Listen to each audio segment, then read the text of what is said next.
What's up YouTube? How are you doing today?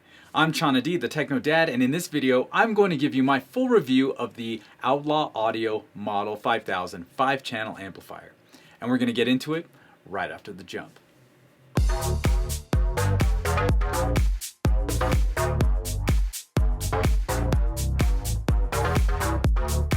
And I'm back. Now if you're new to the channel, I'm Chana and I've been a musician for the last 30 years. I'm also a music producer and a working DJ.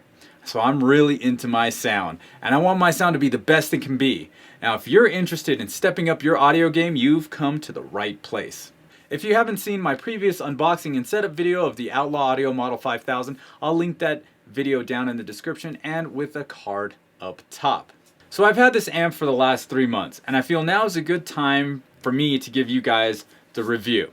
The Model 5000 goes for $649, which is actually $50 more than when I received it back in July, so the price went up 50 bucks. But still, for the price, you can't get any better when you want to up your performance. And when driving all 5 channels into 8 ohm speakers, we get 120 watts per channel. And when driving 2 speakers only, you get 170 watts per channel. As for 4 ohm ratings, 5 channel gives you 180 watts per channel and 2 channel output is 230. So what does this mean?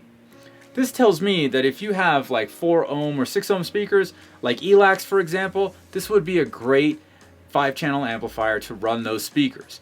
Also, if you have speakers that have lower sensitivity, I would suggest going with this to boost your system's performance. Of course, to use this amplifier, you will need an AVR that has RCA pre-outs. They usually are kind of expensive and they're around the $1,000 mark. They are coming down in price. Like right now, they're like 40 to 50% off. So you could get an AVR with pre-outs on sale for around $500 or $600 and then add the Outlaw Audio Model 5000 and your performance of your system will increase and you're going to be spending only around, $1,000 to $1,100. So in the past 3 months, I've had this amp configured in a few different ways. I have a 5.1.4 Dolby Atmos setup and I have the additional height channel for a 10.1 Oro 3D setup as well. So I have a total of 10 speakers to power. Now at first I had the Outlaw powering my 5 ear level speakers and the Denon would power the height channels.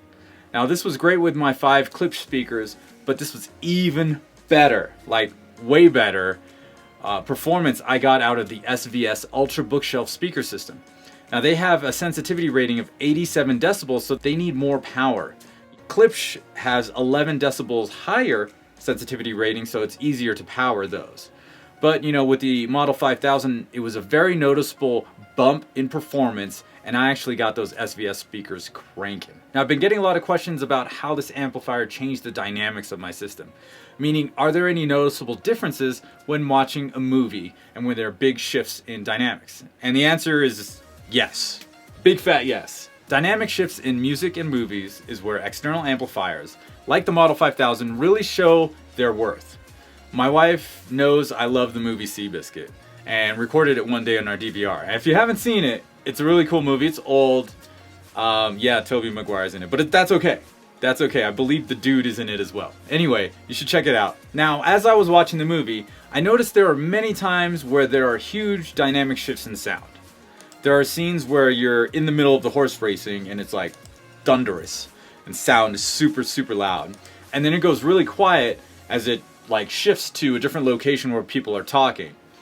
And then we go right back into the middle of the horse racing and it's super loud again.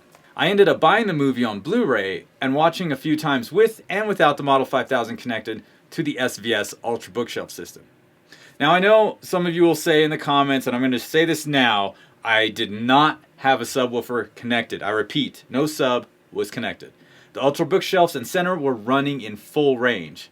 I do have the SVS PB4000, but only just recently opened that, so I was not running a subwoofer, and I was very impressed with the dynamic output of the Model 5000. So it was producing a lot of sound, and the shifts were nuts, insane. You guys should check that out. Now I was able to get some numbers from Outlaw Audio about dynamic output. When running all 5 channels, dynamic power is 212 watts into 8 ohms. When driving 2 channels with an 8 ohm load, dynamic output is 230 watts. And if you're rocking 4 ohm speakers, 2 channel dynamic output is 390 watts. So this is the big advantage when adding a power amplifier to an AVR. Unless you're buying a very high-end AVR, you probably will not be getting dynamic power output to all channels driven that comes close to an external amplifier like the Outlaw Model 5000. Now, I've also run this amp in 3-channel mode, powering the Klipsch RF73s and the matching center channel, the RC643. So I was powering just the front stage with the Model 5000, and the Klipsch are super efficient at 100 dB, so I was able to get very, very loud very quickly. I also ran the amp in 4-channel mode, powering the front stage, like I just talked about, plus the top layer or Voice of God channel for running a 10.1 Oro 3D setup. Now the reason I did that is because the Denon X4400H outputs that information through subwoofer 2 pre-out only, so I have to use an external amp. So that's what I really like about 5-channel amplifiers. They're super versatile, so you can set it up, 2-channel, 3-channel, 4-channel, 5-channel. It's up to you. Depending on your system, you can kind of tailor make it to whatever it is you need and whatever it is you like. Now, as far as noise floor, I really didn't hear much coming from this amp when it was in, really, really quiet sections of music or in movies. So that's always good. Now, to up your system, everyone always says to add a second subwoofer. Well, if you can't do that, or if you've already done that, then maybe it's time to bump up performance by picking up a 5-channel amplifier like the Outlaw Model 5000. Now, if you have any questions about this amplifier, please leave them down in the comments below or hit me up on whichever social media you like to use the most. And if you want to check out the Model 5000 on your own, there will be a link down in the description. Well, that's pretty much it for this review of the Outlaw Model 5000. Thank you guys so much for watching. Go ahead and smash that like button, and don't forget to subscribe to my channel using the button in the middle of your screen. Once again, my name is Chana D. I am the Techno Dad, and I'll see you next time.